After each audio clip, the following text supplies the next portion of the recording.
दे रहे हैं, 80 करोड़ लोगों को हम अनाज दे रहे हैं। तो जिनको मुफ्त अनाज दे करके जिंदा रहना पड़े तो उनके घर की हालत क्या होगी, हम उससे अंदाजा लगा सकते हैं। वो हमारे मांग पत्र में शामिल है।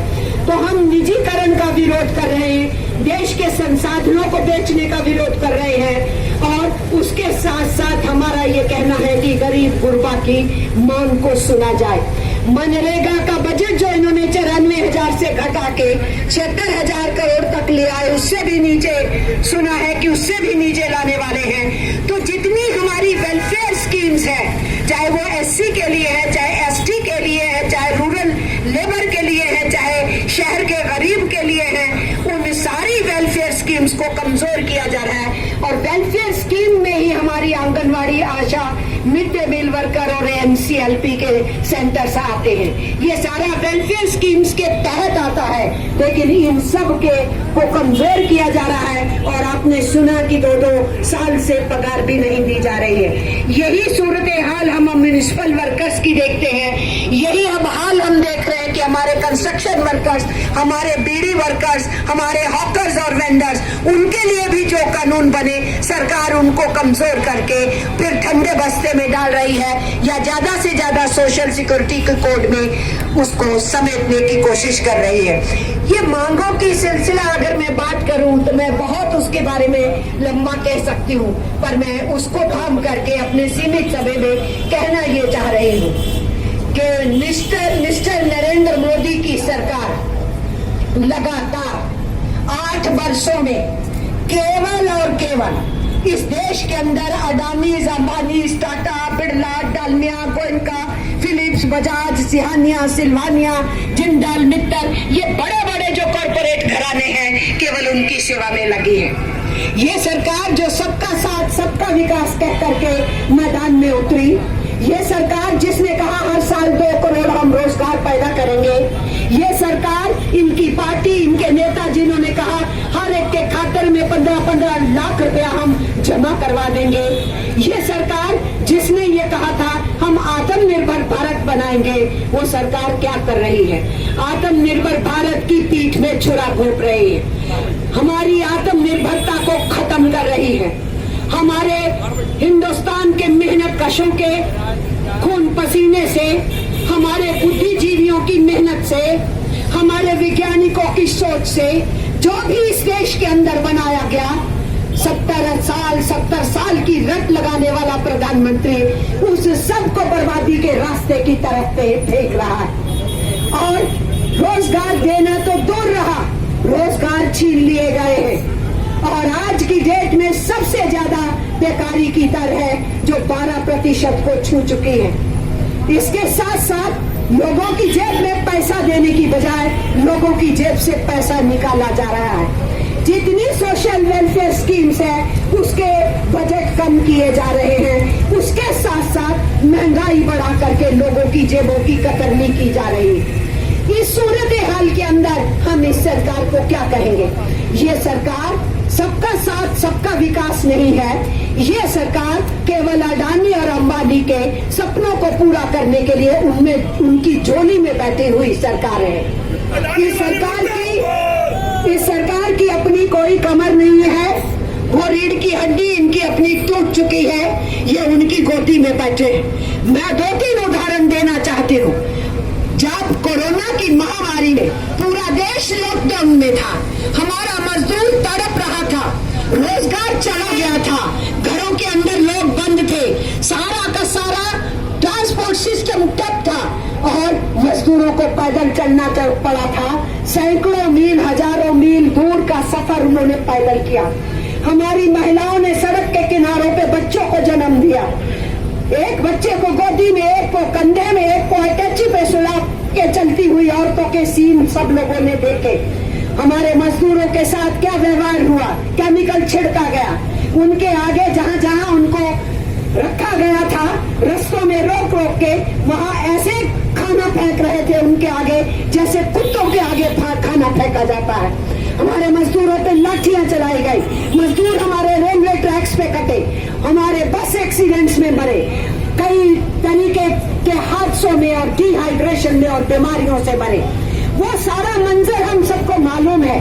लेकिन इस सरकार के उस दौर में जब मजदूर तड़प रहा था, जब 23 करोड़ लोगों की रोटी एकदम छिन गई थी क्योंकि हाथ से काम चला गया था, उस समय के अंदर अदानीज और अंबानी की सेवा करने के लिए मैडम सीतारमण पैकेज लेकर के आ रही थी। 5 दिन लगातार पैकेज के नाम के ऊपर वो टेलीविजन पे आती रही। और पैकेज किसको दिया? अदानीज और अंबानीज को दिया। उनकी टैक्स माफी की गई, आप पे और हमारे पे टैक्स बढ़ा दिया गया। हमारे कंस्ट्रक्शन वर्कर्स का पैसा बांटने के नाम के ऊपर जो मजदूर का पैसा था, सरकार उसको अपना पैकेज डिक्लेयर करने लग गई। जो बजट में डिक्लेयर था किसानों के लिए, वो उनको दिया था अपने पैकेज में डिक्लेयर करने लग गई।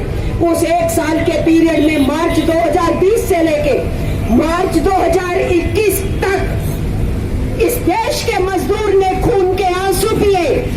लेकिन इस देश की सरकार के प्रधानमंत्री नरेंद्र मोदी के मित्रों ने, अडानी और अंबानी और इनके जैसे 100 अरबपति खरबपति जो खानदान है, वो 100 से बढ़ के 141 चांदी बना रहे थे। और उस पर्टिकुलर पीरियड में 100 से 141 हो गए खरबपति। और 13 लाख करोड़ का बिजनेस किया उन खरबपतियों ने। और आम आदमी को रोटी के लाले थे। अगर मैं उसी पीरियड की बात करूं जो सेकंड वेव थी, जिस सेकंड वेव में ऑक्सीजन के लिए लोग तरस रहे थे, वेंटिलेटर बेड्स नहीं मिल रहे थे और ऑक्सीजन का सिलेंडर 25,000 में बिक रहा था और रेमडेसिविर 2.5 लाख में बिक रही थी। वो जो वैक्सीन थी, उस समय के अंदर इनके जो मित्र हैं, जो फार्मास्यूटिकल इंडस्ट्री में बिजनेस करते हैं, वो ऐसे 10 घराने, अमीर घराने हर रोज 500 करोड़ का बिजनेस कर रहे थे। मिस्टर मोदी, आप किसके लिए काम कर रहे हो? हमारा वर्किंग क्लास की तरफ से तुम पे तहमत है, हमारा ऐलान है, तुम पे इल्जाम है कि तुम केवल और केवल इस देश के और विदेश के पूंजीपतियों की झोली में बैठ करके उनकी सेवा में जुटे हुए हो। हमारा इल्जाम है कि तुमने हिंदुस्तान के आवाम को, इस देश के मजदूरों को और किसानों को अपने बदहाल के ऊपर छोड़ दिया। हम जानते नहीं क्या? तुम सोचते थे तुम्हें कोई चैलेंज नहीं दे सकता। मैं इस वक्त इसी लुधियाना की धरती पे, पंजाब की इस धरती के ऊपर हो। मैं ये कहना चाहती हूँ कि किसने बताया कि तुम्हें चैलेंज किया जा सकता है? पंजाब का किसान सबसे ज्यादा गिनती में दिल्ली के बॉर्डर के ऊपर पहुंचा था, उसने बताया। पंजाब और हरियाणा के, यूपी के और पूरे हिंदुस्तान के किसानों ने उस आंदोलन को आगे बढ़ाया। लेकिन पंजाब के किसानों ने ये बता दिया, मिस्टर मोदी, तुम इनविंसिबल नहीं हो। ऐसा नहीं है कि तुम्हें भेदा नहीं जा सकता, तुम्हें चैलेंज नहीं किया जा सकता, तुम्हारे खिलाफ लड़ा नहीं जा सकता, लड़ाई लंबी नहीं की जा सकती। ऐसा कुछ नहीं है। और हम ट्रेड यूनियंस ने लगातार इस आंदोलन के दौरान अपनी हिस्सेदारी निभाई और समर्थन किया। इनकी वोट परसेंटेज ज्यादातर राज्यों के अंदर स्थिर रही है। इसके बावजूद भी अपोजिशन डिवाइडेड थी, इसलिए ये कुर्सी पर बैठ गए, ये हम समझते हैं। सारे हथकंडों से आपने कुर्सी पकड़ ली, आपको ये दम और खम हो गया कि अब हम आगे भी अपने राज्य में ऐसा करेंगे। हमारी 28-29 मार्च की हड़ताल एक केवल स्टेपिंग स्टोन है, एक पड़ाव है। आज के बाद हम आराम से बैठने वाले नहीं है और 2024 तक तुम्हारी ऐसी खबर लेंगे कि तुम्हें कुर्सी पर बैठने नहीं देंगे। और उस टेबल से निकले हैं, इसको एक इवेंट नहीं समझा जाए। ये हड़ताल है, पूरे देश की हड़ताल है। और मैंने आपको गिनाया बहुत सारे सेक्टर्स की हड़ताल। मेरी रिपोर्ट के मुताबिक 10 राज्य ऑलरेडी बंद जैसे हैं। केरल, कर्नाटक, पांडिचेरी, तमिलनाडु, आंध्र प्रदेश, तेलंगाना, आसाम, ओडिशा और यहाँ तक कि आपका पड़ोसी हरियाणा भी, जहाँ ट्रांसपोर्ट सेक्टर के लोगों ने सुबह 5 बजे से बस नहीं निकलने दी और पूरा पुलिस के साथ उन्होंने मुकाबला वहाँ पर किया है। इस तरीके से इवन गोवा बहुत ही मुस्तैद हड़ताल वहाँ पर इस वक्त चल रही है। बाकी राज्यों की रिपोर्ट्स आ रही है, पर इसी तरीके से शानदार तरीके से हर जिला में, हर इंडस्ट्रियल एरिया के सामने, सरकारी दफ्तरों के सामने सामने प्रदर्शनों का, धरनों का सिलसिला पूरे देश में चल रहा है। साथियों, मुर्दाबाद, मजदूर एकता जिंदाबाद, संघी एकता जिंदाबाद। हड़ताल कल्ले घर जाने ਲਈ नहीं ਹੁੰਦੀ, ਸਮਝਣ ਲਈ ਹੁੰਦੀ। हड़ताल ਹੁੰਦੀ क्यों करते हैं? ਅਸੀਂ ਆਪਣੀਆਂ ਮੰਗਾਂ ਲਈ ਰੋਜ਼ ਲੜਦੇ ਆ, ਲੇਕਿਨ ਜਿਉਂ-ਜਿਉਂ ਲੜਦੇ ਆ ਹਾਲਾਤ ਮਾੜੇ ਹੋ ਰਹੇ ਆ। ਅਸੀਂ ਸਮਝਣ ਵਾਸਤੇ ਇਕੱਠੇ ਹੋਏ ਆ ਵੀ ਇਹ ਹੜਤਾਲ ਦਾ ਅਰਥ ਕੀ ਆ, ਅਸੀਂ ਕਰਨਾ ਕੀ ਚਾਹੁੰਦੇ ਆ।